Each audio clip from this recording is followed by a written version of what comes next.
बिस्मिल्लाहिर्रहमानिर्रहीम। अल्लाहुम्मा सल्ली अला मुहम्मद वअला आलि मुहम्मद वबारिक वसल्लम वसल्लि अलैहि।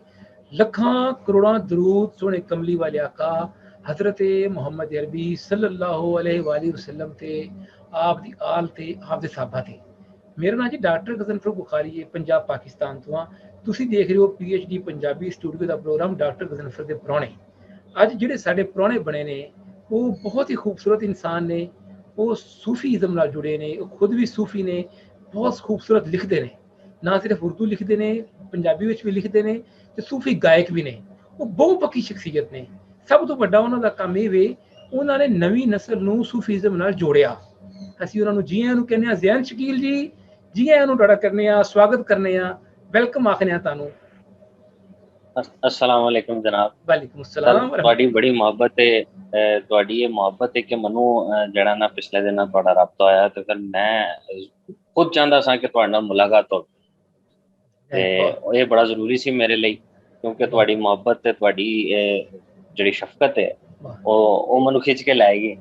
ਤੇ ਮੈਂ ਕਿਹਾ ਜ਼ਰਾ जुम्मे का दिन जड़ा मुस्तहब है ते इंशाल्लाह जुम्मे वाले दिन जरूर मुलाकात करांगे।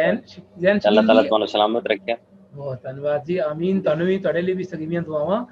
ਅਸੀਂ ਬੜੇ बहुत सोहना प्रोग्राम कर रहे हो जी जी, मैं देख रहा सां ते माशाल्लाह बहुत वधिया प्रोग्राम है। बहुत ਤੁਹਾਡਾ ਧੰਨਵਾਦ ਜੀ। ਹੋਰ ਚਾਰ ਚੰਨ ਲਾ ਬਾਜੀ ਤੁਹਾਡੇ ਵਰਗੀ ਸ਼ਖਸੀਅਤ ਦਾ ਨਾਲ ਦੁਆਵਾਂ ਹੋਣ ਤੇ ਉਹਨਾਂ ਨੇ ਸਾਡੇ ਨਾਲ ਸਾਰਾ ਯੋਗਦਾਨ ਦਿੱਤਾ ਹੋਵੇ ਤੇ ਫਿਰ ਅੱਲਾਹ ਤਾਲਾ ਸੱਚੀ ਖੈਰਾ ਹੋ ਜਾਂਦੀਆਂ ਨੇ। ਤੁਹਾਡੇ ਵਰਗੀਆਂ ਹਸਤੀਆਂ ਸਾਡੇ ਸਟੂਡੀਓ 'ਚ ਉਹਨੂੰ ਪੈਰ ਪਾਇਆ, ਅਸੀਂ ਅੱਜ ਬੜੀ ਖੁਸ਼ੀ ਮਹਿਸੂਸ ਕਰ ਕਰਨੇ ਆ। ਸਾਡੀ ਸਾਰੀ ਟੀਮ ਤੁਹਾਡਾ ਸ਼ੁਕਰੀਆ ਅਦਾ ਕਰਦੀ। ਮੇਰੇ ਦੇਖਣ ਵਾਲੇ ਮੈਨੂੰ ਕਾਫੀ ਲੋਕਾਂ ਨੇ ਮੈਸੇਜ ਕੀਤਾ ਕਿ ਜ਼ੈਨ ਸ਼ਕੀਲ ਜੀ, ਮੈਂ ਕਿਹਾ ਜੀ ਅਸੀਂ ਤਾਂ ਖੁਦ ਉਹਨਾਂ ਨਾਲ ਬੜੀ ਮੁਹੱਬਤ ਕਰਨੇ ਆ, ਅਸੀਂ ਤਾਂ ਖੁਦ ਕਲਮ ਕਿਤਾਬ ਨਾਲ ਜੁੜੇ। ਅੱਜ ਦੇ ਦੌਰ ਵਿੱਚ ਇੱਕ ਨੌਜਵਾਨ ਸੂਫੀ ਨੂੰ ਬੁਲਾਉਣਾ ਸਾਡੇ ਲਈ ਤਾਂ ਬੜੀ ਇੱਜ਼ਤ ਵਾਲੀ ਗੱਲ ਹੋਏਗੀ। ਜ਼ੈਨ ਸ਼ਕੀਲ ਜੀ, ਨਾਤ ਸ਼ਰੀਫ ਤੁਸੀਂ ਬੜੀ ਪਿਆਰੀ ਪੜ੍ਹਦੇ ਜੇ, बहुत खूबसूरत नात शरीफ तुसां लिखदे भी जे, तुसां ने लिखी भी नात शरीफ है नसीम सहर इतना एहसान कर। ये नात शरीफ दी समझ सुनाओ जी साडे देखण ਨੂੰ ਤੁਸੀਂ जी। बिल्कुल इब्तिदा मैं नात शरीफ तो करांगा ते कुछ सूफी बुजुर्गां दे कलाम भी अशार में जेड़ा पेश करांगा।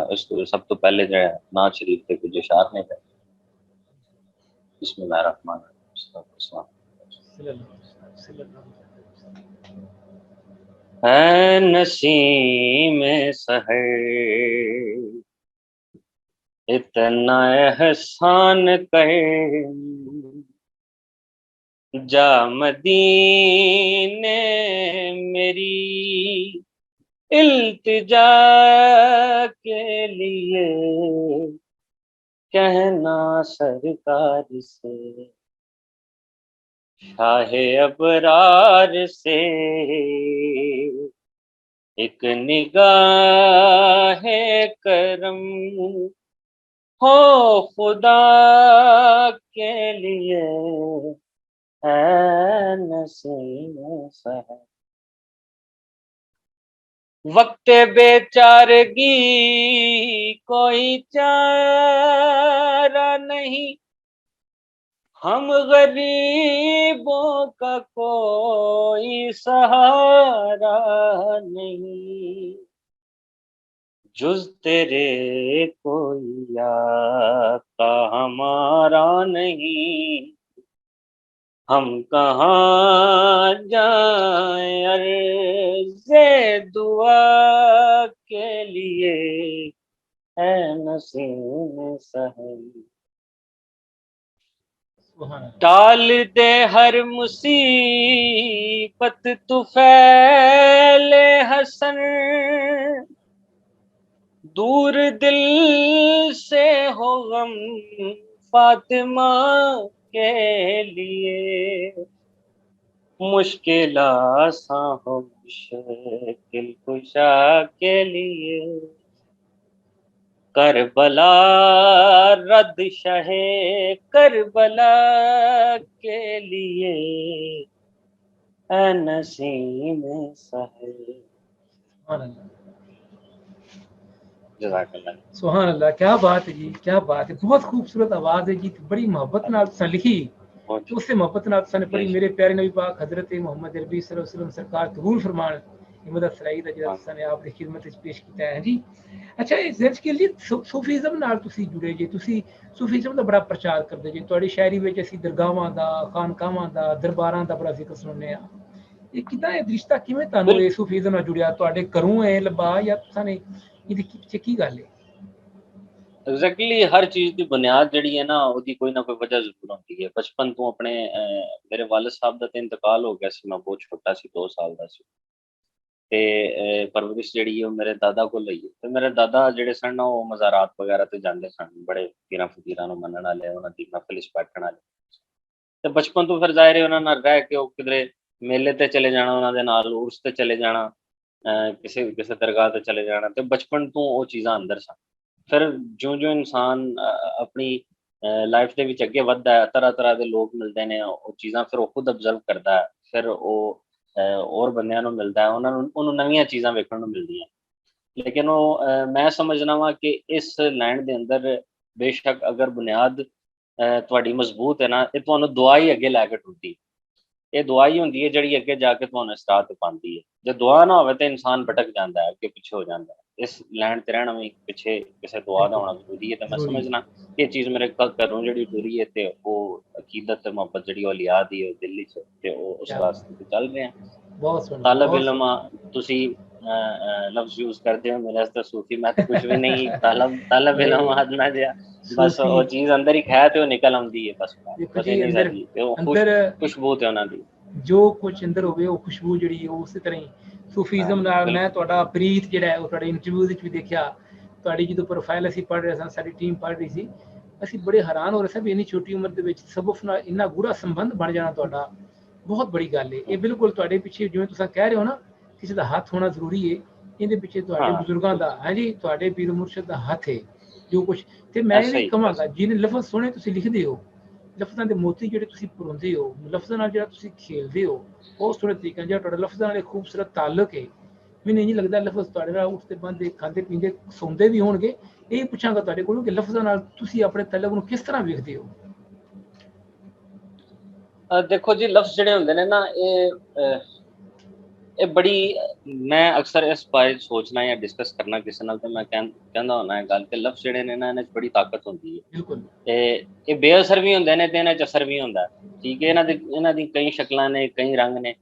ਤੇ ਲਫ਼ਜ਼ ਖੁਦ ਲਿਖਿਆ ਨਹੀਂ ਹੁੰਦਾ, ਜਿਹੜਾ ਅਸਰ ਵਾਲਾ ਲਫ਼ਜ਼ ਹੈ ਨਾ, ਉਹ ਖੁਦ ਲਿਖਿਆ ਨਹੀਂ ਹੁੰਦਾ। ਇਹ ਵੀ ਦੁਆ ਵਾਲਾ ਕੰਮ ਹੈ। ਇਹ ਖੁਦ ਬਖੁਦ ਉਤਰਦੀਆਂ ਨੇ ਚੀਜ਼ਾਂ। ਜਿਸਲੇ ਕਿਸੇ ਦੀ ਮੁਹੱਬਤ ਤੁਹਾਡੇ ਮਨ ਵਿੱਚ, ਤੁਹਾਡੀ ਰੂਹ 'ਚ ਸਮਾ ਜਾਂਦੀ ਹੈ ਨਾ, ਇਹ ਖੁਦ ਬਹੁਤ ਲਫ਼ਜ਼ ਜਿਹੜੇ ਨੇ ਨਿਕਲ ਕੇ ਆਉਂਦੇ ਨੇ। ਇਹ ਖੁਦ ਆਸਰਾ ਦਿੰਦੇ ਨੇ ਤੁਹਾਨੂੰ, ਇਹ ਤਸੱਲੀ ਵੀ ਦਿੰਦੇ ਨੇ, ਇਹ ਮੁਸ਼ਕਿਲ ਪਰੇਸ਼ਾਨੀ ਦੇ ਵਿੱਚ ਤੁਹਾਡਾ ਜਿਹੜੀਆਂ ਨਾ ਡਾਰਸ ਬਣਾਉਂਦੇ ਨੇ। ਤੇ ਇਹ ਲਫ਼ਜ਼ ਜਿਹੜੇ ਹੁੰਦੇ ਨੇ ਨਾ, ਇਹ ਵੀ ਮੈਂ ਸਮਝਣਾ ਕਿ ਇਹ ਕਿਸੇ ਮੁਹੱਬਤ ਤੇ ਇਸ਼ਕ ਦਾ ਹੀ ਨਤੀਜਾ ਹੁੰਦਾ ਕਿ ਉਹ ਅਤਾ ਹੋ ਜਾਂਦੇ ਨੇ ਅੱਲਾਹ ਤਾਲਾ ਦੀ ਤਰਫ। ਬਿਲਕੁਲ, ਬਹੁਤ ਸੋਹਣੀ ਗੱਲ ਕੀਤੀ ਤੁਸੀਂ ਨੇ ਕਿ ਅਫਜ਼ਰਾ ਲਫ਼ਜ਼ ਜਿਹੜਾ ਹੈ ਉਹ ਖੁਦ ਬੰਦੇ ਦੇ ਲਿਖਣ ਤੋਂ ਵਾਸਤੇ ਬਾਹਰ ਦੀ ਗੱਲ ਹੈ। ਹਾਂ, ਖਾਸ ਤਾਕਤ ਉਹ ਤਾਂ ਡਿਕਸ਼ਨਰੀਆਂ ਭਰੀਆਂ ਲਫ਼ਜ਼ਾਂ ਦੀਆਂ, ਲਫ਼ਜ਼ਾਂ ਨਾਲ ਭਰੀਆਂ। ਉਹ ਤਾਂ ਤੁਸੀਂ ਜੋੜ ਤੋੜ ਕੇ ਜੋ ਦਿਲ ਲੈ ਲਿਖ ਲਓ। ਲੇਕਿਨ ਉਹ ਗੱਲ ਹੈ ਕਿ ਉਹ ਮੇਰੇ ਉਸਤਾਦ, ਪਤਾ ਹੈ, ਅਸੀਂ ਸ਼ਾਇਰੀ ਦੀ ਜ਼ੁਬਾਨ ਜਿਸਲੇ ਬੋਲੀ ਹੈ ਨਾ, ਤੇ ਸ਼ਾਇਰੀ ਦੀ ਜ਼ੁਬਾਨ ਵਿੱਚ ਮੇਰੇ ਉਸਤਾਦ ਸੈयद फरत अब्बास शाह ਸਾਹਿਬ ਗੱਲ ਕਹਿੰਦੇ ਹੁੰਦੇ ਨੇ ਕਿ ਸ਼ੇਰ ਉਹੀ ਹੁੰਦਾ ਹੈ ਜਿਹਦੇ ਵਿੱਚ ਅਹਿਸਾਸ ਦੀ ਦੌਲਤ ਹੋਵੇ, ਜਿਹੜਾ ਦਿਲ ਨੂੰ ਛੂੰਹਦਾ ਹੋਵੇ, ਭਾਵੇਂ ਉਹ ਸਾਦਾ ਜਿਹਾ ਹੋਵੇ, ਤੇ ਭਾਵੇਂ ਤੁਸੀਂ ਮੁਸ਼ਕਲ ਲਫ਼ਜ਼ ਢਾਂਡ ਕੇ ਡਿਕਸ਼ਨਰੀਆਂ ਚੋਂ ਲੈ ਕੇ ਤੇ ਕੋਈ ਸ਼ੇਰ ਬਣਾ ਲਵੋ ਨਾ, ਤੇ ਉਹਨੂੰ ਆਉਂਦੇ ਨੇ ਇਹ ਮਿਸਤਰੀ ਸ਼ਾਇਰ ਹੁੰਦੇ ਨੇ। ਯਾਨੀ ਇੱਟ ਉੱਤੇ ਇੱਟ ਰੱਖ ਕੇ ਜਿਸਲੇ ਕੋਈ ਦੀਵਾਰ ਬਣਾਈ ਜਾਂਦੀ ਹੈ ਤਾਮੀਰ ਕਰੀ ਦੀ, ਇਸੇ ਤਰ੍ਹਾਂ ਇਹ ਸ਼ਾਇਰੀ ਵੀ ਹੈ ਕਿ ਕੁਝ ਉਹ ਲਫ਼ਜ਼ ਤੇ ਲਫ਼ਜ਼ ਰੱਖ ਕੇ ਉਹ ਢਾਂਡ ਕੇ ਡਿਕਸ਼ਨਰੀਆਂ ਚੋਂ ਔਖੇ ਲਫ਼ਜ਼ ਤੇ ਬਣਾਉਂਦੇ ਨੇ, ਤੇ ਵਿੱਚ ਅਸਰ ਕੋਈ ਨਹੀਂ ਹੁੰਦਾ। ਤੇ ਬਾਜ਼ ਔਕਾਤ ਐਸਾ ਸਾਦਾ ਜਿਹਾ ਸ਼ੇਰ ਹੁੰਦਾ ਜਿਹਦੇ ਵਿੱਚ ਬੜੇ ਸਾਦਾ ਅਲਫਾਜ਼ ਹੁੰਦੇ ਨੇ ਤੇ ਦਿਲ ਤੇ ਅਸਰ ਕਰਦੇ। ਬੜੀ ਸੋਹਣੀ ਹੁੰਦੀ, ਉਹ ਅਹਿਸਾਸ ਜੁੜਿਆ ਹੋਣਾ। ਬੜੀ ਸੋਹਣੀ ਗੱਲ ਹੈ ਜੀ ਤੁਹਾਡੇ ਉਸਤਾਦਾਂ ਦੀ, ਅਸੀਂ ਉਹਨਾਂ ਨੂੰ ਵੀ ਸਲਾਮ ਪੇਸ਼ ਕਰਨੇ ਆ। ਤੇ ਜੋ ਉਸਤਾਦ ਏਡੇ ਵੱਡੇ ਨੇ ਜੀ, ਨਾਂ ਹੀ ਬਹੁਤ ਬੜਾ ਤੁਸੀਂ ਲੈਤਾ, ਫਰਤ ਅਬਾਸ ਸ਼ਾਹ ਸਾਹਿਬ ਦਾ, ਤੇ ਅੱਗੋਂ ਤੁਸੀਂ ਉਹਨਾਂ ਦੇ ਸ਼ਗਿਰਦ ਵੀ ਬਿਲਕੁਲ ਫਿਰ ਹੈ ਜੀ ਇਹ ਚੀਜ਼ਾਂ। ਅੱਛਾ, ਇੱਕ ਫਰਤ ਅਬਾਸ ਸ਼ਾਹ ਸਾਹਿਬ ਤੋਂ ਗੱਲ ਜ਼ਿਹਨ 'ਚ ਆ ਗਈ, ਇੱਕ ਨਵੀਂ ਹੀਰ ਕੋਈ ਲਿਖੀ ਹੈ ਉਹਨਾਂ ਨੇ, ਕਿੱਸਾ ਹੀਰ ਰਾਂਝੇ ਦਾ ਕੁਝ ਲਿਖਿਆ ਉਹਨਾਂ ਨੇ? ਮੈਂ ਤੁਹਾਡੇ ਚੈਨਲ ਤੇ ਦੇਖ ਰਿਹਾ ਸਾਂ, ਉਸ ਬਾਰੇ ਥੋੜਾ ਜਿਹਾ ਦੱਸੋ। ਉਹ ਚੱਲ ਰਿਹਾ ਜੇ, ਉਹ ਇਨਕੰਪਲੀਟ ਹੈ। ਉਹ ਇੱਕ ਨਵੇਂ ਤਨਾਜ਼ਰ ਦੇ ਵਿੱਚ ਇੱਕ ਲਿਖ ਰਹੇ ਨੇ। ਐਕਚੁਅਲੀ ਉਹ ਐਸ ਸੱਚ ਕੋਈ ਦਾਸਤਾਨ ਨਹੀਂ ਹੈ, ਉਹ ਇੱਕ ਸ਼ਕਲ ਦੇ ਰਹੇ ਨੇ। ਇੱਕ ਮਤਲਬ ਅੱਜ ਕੱਲ ਦੇ ਜਿਹੜੇ ਸਿਆਸੀ ਮੁਆਸ਼ੀ ਮਸਾਇਲ ਜਿਹੜੇ ਨੇ ਨਾ, ਤੇ ਅੱਜ ਕੱਲ ਦੀਆਂ ਜਿਹੜੀਆਂ ਮੁਹੱਬਤਾਂ ਚੱਲ ਰਹੀਆਂ ਨੇ, ਕਿ ਉਹ ਕੀ, ਉਹ ਪੁਰਾਣੀ ਹੀਰ ਕੀ ਸੀ, ਉਹ ਇਸ਼ਕ ਕੀ ਸੀ, ਤੇ ਅੱਜ ਕੱਲ ਜੋ ਹੋ ਰਿਹਾ ਉਹ ਚੀਜ਼ਾਂ ਫਿਰ ਮੁxtਲਿਫ ਤਰ੍ਹਾਂ ਦੇ ਮੁਆਸ਼ਰਤੀ ਮਸਾਇਲ ਜਿਹੜੇ ਨੇ ਉਹਨਾਂ ਨੂੰ ਇਕੱਠਾ ਕਰਕੇ ਇੱਕ ਚੀਜ਼ ਜਿਹੜੀ ਹੈ ਨਾ ਉਹ ਬਣਾ ਰਹੇ ਨੇ ਮਾਸ਼ਾਅੱਲਾ। ਬਹੁਤ ਸੋਹਣਾ ਆ ਤੇ ਰਿਹਾ, ਉਹ ਅਜੇ ਇਨ ਪ੍ਰੋਗਰੈਸ ਬੜਾ ਸੋਹਣਾ ਆ ਰਿਹਾ ਜੀ। ਮੇਰਾ PhD ਹੀਰ ਰਾਂਝਾ ਉੱਪਰ ਹੈ ਤੇ ਮੇਰੇ ਇਹ ਲਈ ਇੱਕ ਬੜੀ ਨਵੀਂ ਗੱਲ ਸੀ, ਮੈਂ ਉਹਨੂੰ ਛਪਿਆ ਤੇ ਨਹੀਂ ਕਿਸੇ ਜਗ੍ਹਾ ਤੇ ਦੇਖਿਆ, ਲੇਕਿਨ ਤੁਹਾਡੇ ਚੈਨਲ ਤੇ ਮੈਂ ਤੁਹਾਡੀ ਆਵਾਜ਼ ਸੁਣਿਆ ਤੇ ਬੜਾ ਦਿਲ ਖੁਸ਼ ਹੋਇਆ। ਨਹੀਂ ਉਹ ਛਪ ਰਹੀ ਹੈ ਇੱਕ ਮੈਗਜ਼ੀਨ ਦੇ ਵਿੱਚ ਛਪੀ ਹੈ, ਮੈਨੂੰ ਉਹਦਾ ਨਾਂ ਨਹੀਂ ਯਾਦ। ਪਿਛਲੇ ਦਿਨ ਮੈਨੂੰ ਡਿਸਕਸ ਕਰ ਰਹੇ ਸਨ ਕਿ ਫਲਾਣੇ ਬੰਦੇ ਨੇ ਲਈ ਹੈ ਮੇਰੇ ਕੋਲੋਂ ਤੇ ਉਹ ਛਪਣ ਵਾਸਤੇ ਗਈ ਹੈ। ਬਹੁਤ ਬੜਾ ਕੰਮ, ਲੇਕਿਨ ਉਹ ਇਨ ਪ੍ਰੋਗਰੈਸ ਹੈ ਜੇ ਮਜ਼ੀਦ ਲਿਖਣਾ ਹੈ। ਬਹੁਤ ਬੜਾ ਕੰਮ ਹੈ। ਅੱਛਾ, ਲਿਖਣ ਲਈ ਪੜ੍ਹਨਾ ਬੜਾ ਜ਼ਰੂਰੀ ਹੁੰਦਾ ਹੈ। ਲਿਖਣ ਲਈ ਪੜ੍ਹਨਾ, ਇੱਕ ਸਫਾ ਲਿਖਣਾ ਹੋਵੇ ਤੇ ਬੰਦੇ ਨੂੰ ਕਈ ਕਿਤਾਬਾਂ ਪੜ੍ਹਨੀਆਂ ਪੈਂਦੀਆਂ ਨੇ। ਤੁਸੀਂ ਕਿਤਾਬਾਂ ਨੂੰ ਕਿੰਨਾ ਕੁ ਟਾਈਮ ਦਿੰਦੇ ਹੋ? ਤੁਸੀਂ ਇੰਨਾ ਸੋਹਣਾ ਲਿਖਦੇ ਹੋ ਤੁਸੀਂ। ਮੈਂ ਇਤਫਾਕ ਕਰਨਾ ਹੈ ਇਸ ਚੀਜ਼ ਦੇ ਨਾਲ ਕਿ ਦੇਖੋ ਅਸਾਂ ਜਦੋਂ ਮੈਂ ਸਮਝਣਾ ਕਿ ਮੈਂ ਜਦੋਂ ਸ਼ਾਇਰੀ ਸ਼ੁਰੂ ਕੀਤੀ ਕਿ 2013-14 ਦੀ ਗੱਲ ਹੈ ਕਿ ਮੈਂ ਯੂਨੀਵਰਸਿਟੀ 2015 ਚ ਮੇਰੀ ਪਹਿਲੀ ਕਿਤਾਬ ਪਬਲਿਸ਼ ਹੋਈ ਸੀ। ਮਾਸ਼ਾਅੱਲਾ। ਹਾਲਾਂਕਿ ਜਦੋਂ ਮੈਂ ਲਿਖਣਾ ਸ਼ੁਰੂ ਕੀਤਾ 1-2 ਸਾਲ ਦੇ ਅਰਸੇ ਦੇ ਵਿੱਚ ਹੀ ਮੇਰੀ ਕਿਤਾਬ ਪਬਲਿਸ਼ ਹੋਈ ਪਹਿਲੀ। ਲੇਕਿਨ ਉਹ ਜਿਹੜੇ 1-2 ਸਾਲ ਮੈਂ ਲਿਖਿਆ, ਉਹ ਲਿਖਣ ਵਾਸਤੇ ਮੈਂ ਆਪਣੀ 5ਵੀਂ-6ਵੀਂ ਕਲਾਸ ਤੋਂ ਰੀਡਿੰਗ ਕਰ ਰਿਹਾ। ਕਿਆ ਬਾਤ। ਉਦੋਂ ਮੈਂ ਡਿਸਾਈਡ ਨਹੀਂ ਸੀ ਕੀਤਾ ਕਿ ਮੈਂ ਸ਼ਾਇਰ ਬਣਨਾ ਜਾਂ ਮੈਂ ਇਸ ਲਈ ਪੜ੍ਹ ਰਿਹਾ ਕਿ ਮੈਂ ਕੁਛ ਸ਼ਾਇਰ ਬਣਾ, ਮੈਂ ਨਹੀਂ ਸੀ ਸੋਚਿਆ। ਲੇਕਿਨ ਮੇਰਾ ਜਿਹੜਾ ਮੁਤਾਲਾ ਸੀ ਉਦੋਂ ਦਾ ਚੱਲ ਰਿਹਾ ਸੀ। ਉਹ ਬਚਪਨ ਵਿੱਚ ਕੁਝ ਖਾਨਦਾਨ ਐਸਾ ਮਿਲਿਆ ਕਿ ਕਿਤਾਬਾਂ ਮਿਲ ਗਈਆਂ, ਹੱਥ ਆ ਗਈਆਂ, ਲਾਇਬ੍ਰੇਰੀ ਹੁੰਦੀ ਸੀ ਘਰ ਦੇ ਵਿੱਚ, ਕਾਫੀ ਕਿਤਾਬਾਂ ਹੁੰਦੀਆਂ ਤੇ ਉਹ ਪੜ੍ਹਨ ਦਾ ਸ਼ੌਕ ਪੈ ਗਿਆ। ਉਹ ਸ਼ਾਇਰੀ ਪੜ੍ਹਨਾ ਸ਼ੁਰੂ ਕਰ ਛੱਡੀ। ਉਹ ਇੱਕ ਰਿਦਮ ਆਟੋਮੈਟਿਕਲੀ ਜਨਰੇਟ ਹੋਣਾ ਸ਼ੁਰੂ ਹੋ ਗਿਆ। ਰੀਡਿੰਗ ਐਬਿਲਿਟੀ ਅੱਛੀ ਸੀ, ਉਹ ਪੜ੍ਹ ਕੇ ਨਾ ਤੇ ਉਹ ਦਿਲ ਦੇ ਵਿੱਚ ਅੰਦਰ ਹੀ ਅੰਦਰ ਇੱਕ ਰਿਦਮ ਬਣ ਗਿਆ। ਤੇ ਇਹ ਨਹੀਂ ਸੀ ਸੋਚਿਆ ਕਿ ਮੈਂ ਵੀ ਕੁਝ ਲਿਖਾਂਗਾ। ਲੇਕਿਨ ਉਦੋਂ ਦਾ ਫਿਰ ਸ਼ੌਕ ਪਿਆ ਤੇ ਪੜ੍ਹਦੇ ਗਏ ਤੇ ਉੱਥੇ ਆ ਕੇ ਜਿਸਲੇ ਉਹ 1-2 ਸਾਲ ਲਿਖੀਆਂ ਚੀਜ਼ਾਂ ਤੇ ਫਿਰ ਪਬਲਿਸ਼ ਹੋਈਆਂ ਤੇ ਮੈਂ ਸਮਝਣਾ ਉਹ ਪਿਛਲੀ ਰਿਆਜ਼ਤ ਜਿਹੜੀ ਸੀ ਉਹ ਕੰਮ ਆਈ। ਇਹ ਨਹੀਂ ਸੀ ਕਿ ਮੈਂ ਇੱਕ ਦਿਨ ਪੜ੍ਹਨਾ ਲਿਖਣਾ ਸ਼ੁਰੂ ਕੀਤਾ ਤੇ 2 ਸਾਲ ਬਾਅਦ ਜਿਹੜਾ ਉਹ ਕੰਮ ਸ਼ੁਰੂ ਹੋ ਗਿਆ। ਇਸ ਤਰ੍ਹਾਂ ਨਹੀਂ ਹੁੰਦਾ। ਉਹ ਤੁਹਾਡੀ ਜਿਹੜੀ ਹੈ ਰਿਆਜ਼ਤ ਜ਼ਰੂਰੀ ਹੈ, ਉਹਦੇ ਵਾਸਤੇ ਪੜ੍ਹਨਾ ਬਹੁਤ ਜ਼ਰੂਰੀ। ਤੇ ਮੈਂ ਸਮਝਣਾ ਉਹ ਹੀ ਕੰਮ ਪਿਆ ਹੁੰਦਾ। ਉਹ ਜੋ ਪਿਛਲੀ ਉਮਰ ਵਿੱਚ ਬੰਦਾ ਸ਼ੁਰੂ ਤੋਂ ਜਿਹੜਾ ਮੁਤਾਲੇ ਦੇ ਵਿੱਚ ਹੁੰਦਾ, ਉਹੀ ਉਹਨੂੰ ਅੱਗੇ ਵੀ ਕੰਮ ਆਉਂਦਾ ਸਾਰੀ ਜ਼ਿੰਦਗੀ। ਕਿਆ ਬਾਤ ਹੈ ਜੀ। ਬਾਕੀ ਜ਼ੈਨ ਸ਼ਕੀਲ ਜੀ, ਤੁਸੀਂ ਨੇ ਬੜੀ ਸੋਹਣੀ ਗੱਲ ਕੀਤੀ ਕਿ ਲਿਖਣ ਲਈ ਪੜ੍ਹਨਾ ਬਹੁਤ ਜ਼ਰੂਰੀ ਹੈ ਤੇ ਚੰਗਾ ਲਿਖਣ ਲਈ ਤਾਂ ਪੜ੍ਹਨਾ ਅੰਤਾਂ ਦਾ ਲੋੜਦਾ ਹੈ। ਤੁਸੀਂ ਦੱਸ ਰਹੇ ਹੋ ਕਿ ਤੁਹਾਨੂੰ ਟੱਬਰ ਵੱਲੋਂ, ਆਪਣੀ ਫੈਮਿਲੀ ਵੱਲੋਂ, ਆਪਣੇ ਖਾਨਦਾਨ ਵੱਲੋਂ ਵੀ ਬੜਾ ਇਸ ਪਾਸੋਂ ਤਾਵਨ ਮਿਲਿਆ, ਕਿਤਾਬਾਂ ਵੀ ਤਾਂ ਲੱਭ ਗਈਆਂ। ਬਹੁਤ ਬੜੀ ਗੱਲ ਹੈ। ਅੱਜ ਦੇ ਨੌਜਵਾਨ ਜਿਹੜੇ ਉਹ ਸੋਸ਼ਲ ਮੀਡੀਆ ਨਾਲ ਜੁੜੇ ਜ਼ਰੂਰ ਨੇ, ਅੱਜ ਨੂੰ ਕਲਮ ਕਿਤਾਬ ਤੋਂ ਕਾਫੀ ਦੂਰ ਨੇ।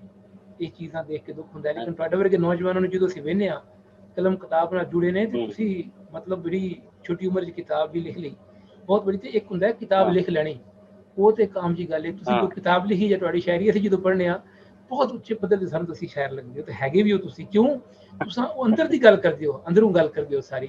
ਇਸੇ ਤੋਂ ਤੁਹਾਨੂੰ ਮੈਂ ਸੂਫੀ ਕਹਿੰਦਾ ਵਾਂ ਕਿ ਨੌਜਵਾਨਾਂ ਨੂੰ ਇੱਕ ਮੈਂ ਕਹਿੰਦਾ ਵਾਂ ਕਿ ਅਗਰ ਅੱਛਾ ਜ਼ੈਨ ਸ਼ਕੀਲ ਜੀ, ਗੱਲਾਂ ਇਸ ਤਰ੍ਹਾਂ ਹੁੰਦੀਆਂ ਰਹਿਣਗੀਆਂ ਤੁਹਾਡੇ ਨਾਲ। ਮੈਂ ਇਹ ਕਹਾਂਗਾ ਕਿ ਪੰਜਾਬੀ 'ਚ ਕਿੰਨਾ ਕੁ ਤੁਸੀਂ ਲਿਖਿਆ ਹੈ? ਪੰਜਾਬੀ ਵਿੱਚ ਤੁਸੀਂ ਕੁਝ ਲਿਖਿਆ? ਮਾਂ ਬੋਲੀ ਵਿੱਚ ਵੀ ਤੁਸੀਂ ਕੁਝ, ਇਹ ਉਰਦੂ 'ਚ ਤੁਸੀਂ ਲਿਖਿਆ? ਜੀ ਪੰਜਾਬੀ ਵਿੱਚ ਵੀ ਲਿਖਿਆ, ਕਾਫੀ ਕੁਝ ਲਿਖਿਆ ਪੰਜਾਬੀ ਦੇ ਵਿੱਚ। ਤੇ ਕੋਈ ਅਗਰ ਪੰਜਾਬੀ ਦਾ ਕੋਈ ਕਵਿਤਾ ਹੈ, ਕੋਈ ਗਜ਼ਲ, ਕੋਈ ਤੁਸੀਂ ਸਾਡੇ ਦੇਖਣ ਵਾਲਿਆਂ ਨਾਲ ਜ਼ਰੂਰ ਸਾਂਝੀ ਕਰਨਾ ਜੀ। ਮੈਂ ਜ਼ਰੂਰ ਤੁਹਾਨੂੰ ਸੁਣਾ ਦਾਂ। ਬਹੁਤ ਸ਼ੁਕਰੀਆ। ਅੱਜ ਸਾਡੇ ਨਾਲ ਮੌਜੂਦ ਨੇ ਜੀ ਜ਼ੈਨ ਸ਼ਕੀਲ ਜੀ। ਸਾਡੀ ਬੜੀ ਖੁਸ਼ਕਿਸਮਤੀ ਹੈ, ਅਸੀਂ ਜੀ ਬੜੇ ਇੰਤਜ਼ਾਰ ਕਰਦੇ ਸਾਂ ਕਿਦੋਂ ਕਿਹੜਾ ਵਕਤ ਆਵੇ ਇਹਨਾਂ ਨਾਲ ਸਾਡੀ ਗੱਲ ਹੋਵੇ। ਅਸੀਂ ਮੁਹੱਬਤ ਇਹਨਾਂ ਨਾਲ ਬੜੇ ਚਿਰ ਤੋਂ ਕਰਨੇ ਆ, ਪਰ ਆਮਣੇ ਸਾਹਮਣੇ ਅੱਜ ਹੋਏ ਆ ਇਹਨਾਂ ਨਾਲ। ਹੈ ਜੀ, ਬਹੁਤ ਸ਼ੁਕਰੀਆ। ਨਹੀਂ, ਗਜ਼ਲ ਇੱਕ ਪੰਜਾਬੀ ਦੀ ਜੀ ਜ਼ਰੂਰ। ਅਬਰੂ ਦੀ ਸ਼ਮਸ਼ੀਰ ਨਹੀਂ ਭੁੱਲਦੀ, ਅਬਰੂ ਦੀ ਸ਼ਮਸ਼ੀਰ ਨਹੀਂ ਭੁੱਲਦੀ, ਅੱਖੀਆਂ ਦੇ ਤੀਰ ਨਹੀਂ ਭੁੱਲਦੀ, ਗੱਲਾਂ ਕਿਵੇਂ ਭੁੱਲ ਸਕਦੀ ਏ ਜਿਹੜੀ ਸਾਡੇ ਨੀਰ ਨਹੀਂ ਭੁੱਲਦੀ। ਰਾਂਝਾ ਭਾਵੇਂ ਭੁੱਲ ਵੀ ਜਾਵੇ, ਰਾਂਝਾ ਭਾਵੇਂ ਭੁੱਲ ਵੀ ਜਾਵੇ, ਵਾਰਿਸ ਸ਼ਾਹ ਨੂੰ ਹੀਰ ਨਹੀਂ ਭੁੱਲਦੀ। ਵਾਹ ਵਾਹ, ਕਿਆ ਬਾਤ, ਕਿਆ ਬਾਤ, ਕਿਆ ਬਾਤ। ਲੱਖ ਮਠਿਆਈਆਂ ਖਾ ਕੇ ਮਾਏ, ਤੇਰੇ ਹੱਥ ਦੀ ਖੀਰ ਨਹੀਂ। ਵਾਹ ਵਾਹ ਵਾਹ। ਸ਼ਾਹ ਵੀ ਫਿਰਦੇ ਉਹਦੇ ਪਿੱਛੇ, ਕਮਲੀ ਇੱਕ ਫਕੀਰ ਨਹੀਂ ਭੁੱਲਦੀ। ਵਾਹ ਵਾਹ, ਕਿਆ ਬਾਤ। ਜਿਹੜੀ ਨਾਲ ਬਣਾਈ ਨਾ ਉਹਨੇ, ਜਿਹੜੀ ਨਾਲ ਬਣਾਈ ਨਾ ਉਹਨੇ, ਮੈਨੂੰ ਉਹ ਤਸਵੀਰ ਨਹੀਂ ਭੁੱਲਦੀ। ਵਾਹ ਵਾਹ, ਕਿਆ ਬਾਤ, ਕਿਆ ਬਾਤ। ਇੱਕ ਤੇ ਉਹਦਾ ਸੰਗ ਨਹੀਂ ਭੁੱਲਦਾ, ਇੱਕ ਭੈੜੀ ਤਕਦੀਰ ਨਹੀਂ ਭੁੱਲਦੀ। ਜ਼ੈਨ ਜੀ ਪਿਆਰ ਦੇ ਖਾਬਾਂ ਵਾਲੀ, ਚੁੰਨੀ ਲੀਰੋ ਲੀਰ ਨਹੀਂ ਭੁੱਲਦੀ। ਵਾਹ ਵਾਹ, ਕਿਆ ਬਾਤ, ਚੁੰਨੀ ਲੀਰ, ਕਿਆ ਬਾਤ। ਸ਼ਾਰ ਨੇ ਕਿ ਥੋੜਾ ਥੋੜਾ ਹੱਸ ਕੇ ਤੱਕਿਆ, थोड़ा रो के तकिया, अपना अज तमाशा अपने नाल खलो के तकिया। मुर्शद पाक ने नाहनो अकरब वाली रमज सुझाई, दूर वसेंदे माही नूं अज नेड़े होके तकिया। याद विसाल दी हिक सूरत है हंजू वांग इबादत, आप असां अज नैना चों बण हंजू चो के तकिया। की दिसना विच काबे ओनू रो रो वेखे भावें, जिसने भी माड़े दे मुंह टुकर खो के तकिया। वाह तू की जाने चलिए जाइए सुख दा मुल की होंदा, बालड़िए तू केड़ा भार दुखां दा टोके तकिया। इश्क पिया हड जिस दे जैन सुखन भी रचिया उसते, लखां लोकां शब्दां अंदर दर्द करो के तकिया। वाह थोड़ा क्या थोड़ा बात, हंस के तकिया। क्या बात है, क्या जैन शकील जी क्या बात है। अच्छा ये पंजाबी गजल जो तुसी मैं देख रहा बड़ी सारे पंजाबी दे फजल गुजराती जी बहुत सोहनी बहुत हाँ, बड़ी गजल लिखते हैं। मैनूं लगदा है तुसी उन्हां तो मुतासर हो। उन्होंने कितना कुछ पढ़िया तुसां फजल गुजराती जी नूं?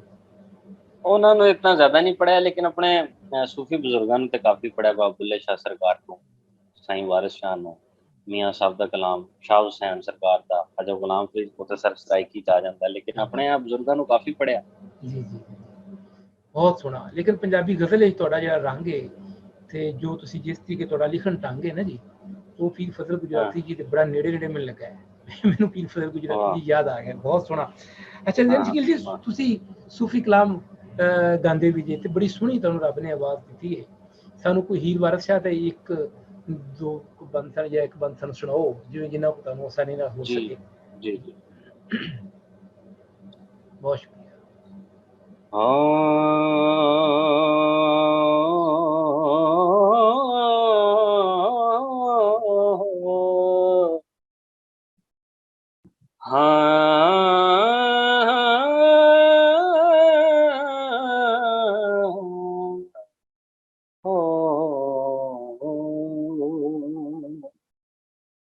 पवे कैर खुदा दा झूठियां ते,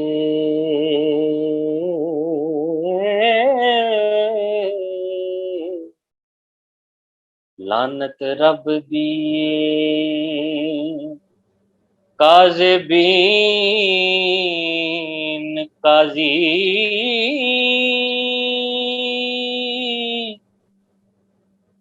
मुंह बोले अवलड़े बोलना हो,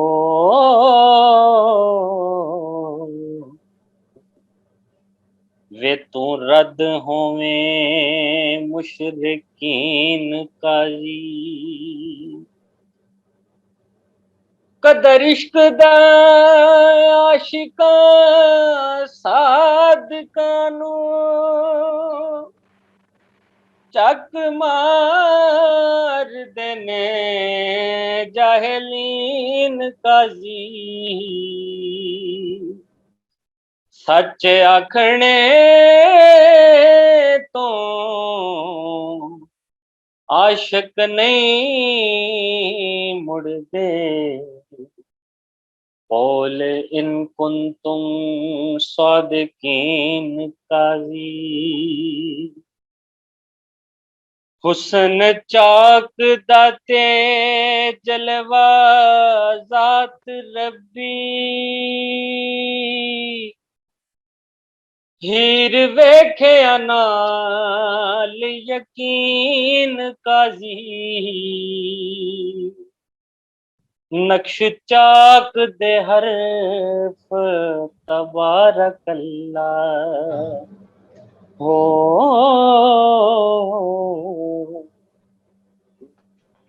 क्या बात, खुश खत लिखे खालिकीन काजी। रुख यार दा सफा कुरान दाए, नबी नूर खतमुल मुरसलीन काजी। रांझा दीद शहीद हुसैन में वाह हो,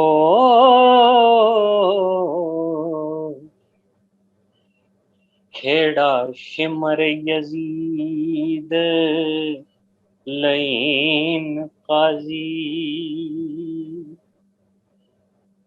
मथा चाक दा खास महराब मस्जिद, सजदे पई हाँ नाल यकीन काजी, जिउंदी जान जे करां कबूल खेड़ा हो,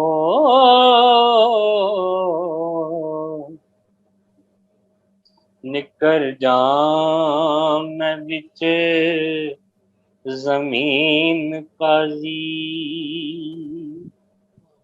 धोखे बंदियां दे रब जानदाई,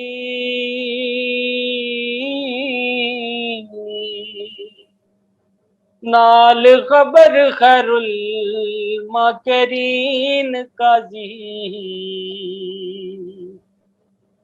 सूली चढ़ना जरा ना फिक्र करना हो,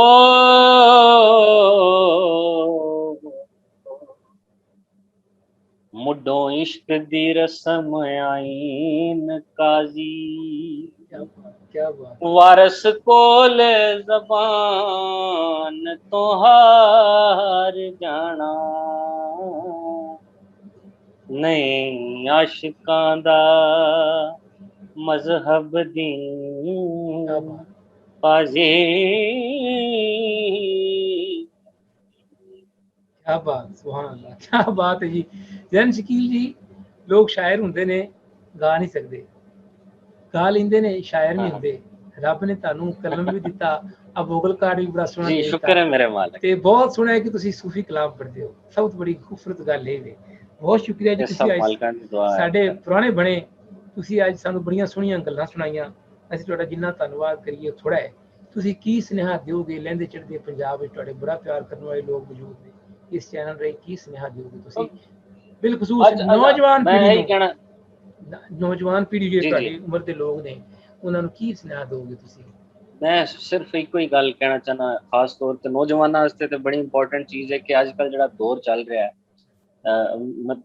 एक लाइन जरा वध हो जाएगी मेरी गल दी कुछ एक दो नहीं मिनट कि पहला एक दौर हुंदा सी ਅਸੀਂ ਛੋਟੇ ਸਾਂ मैं समझना कि साडी ਜਿਹੜੀ 90s शुरू होया ते ये ਜਿਹੜੀ पीढ़ी है ना मैं समझना वो आखिरी पीढ़ी जिन्होंने थोड़ा बहुत रवायत का कोई हल्का फुल्का टच जिन्होंने पता है जिन्होंने जेड़े कोई बजुर्गों को बैठे हैं अजकल दी नस्ल तो बिल्कुल ही डिजिटल हो गई है ना ਤੇ ਪਹਿਲਾਂ ਇਹ ਹੁੰਦਾ ਸੀ ਕਿ ਇੱਕ ਮੁਹੱਬਤ ਹੁੰਦੀ ਸੀ ਮਸਜਿਦ ਵਿੱਚ ਬੈਠਦੇ ਸਾਂ ਜਾਂ ਬਜ਼ੁਰਗਾਂ ਕੋਲ ਬੈਠਦੇ ਸਾਂ ਸੋਹਣੀਆਂ ਗੱਲਾਂ ਲੱਭਦੀਆਂ ਸਾਂ ਅੱਜ ਕੱਲ ਉਹ ਦੌਰ ਹੈ ਕਿ ਕਿਤਾਬਾਂ ਹਰ ਚੀਜ਼ ਮੋਬਾਈਲ ਦੇ ਵਿੱਚ ਤੇ ਪੜ੍ਹ ਕੇ ਸਾਡੀ ਖਾਸ ਤੌਰ ਤੇ ਨੌਜਵਾਨ ਨਸਲ ਦਾ ਦਿਮਾਗ ਵੀ ਖਰਾਬ ਹੋ ਰਿਹਾ ਹੈ ਨਾਲ ਤੇ ਉਹ ਬਿਲਕੁਲ ਹੀ ਆਪਣੀ ਰਵਾਇਤ ਤੋਂ ਹਟ ਕੇ ਬਜ਼ੁਰਗਾਂ ਨੂੰ ਜੁਟਲਾ ਛੱਡਦੇ ਨੇ ਉਹ ਲਿਆ ਦੀ ਜਿਹੜੀ ਹੈ ਬੇਰੁਖੀ ਕਰ ਦਿੰਦੇ ਨੇ ਤੇ ਮੈਂ ਸਮਝਣਾ ਵਾ ਕਿ ਆਪਣੇ ਆਪ ਨੂੰ ਤਫਰਕੇ ਤੋਂ ਪਾਕ ਰੱਖਣ ਕਿਸੇ ਤਫਰਕੇ 'ਚ ਨਾ ਪੈਣ ਆਪਣਾ ਆਪ ਸਿੱਧਾ ਕਰਨ जो इलम पढ़न अपने वास्ते पढ़न बहस को बायसियत ना पान उन्होंने समझण ये अगों दुआ का मामला है जिन्हों जिहड़ी दुआ है जिहदे हिस्से जो आउंदा वो रब दी वंड है जिन्हों जो लभदा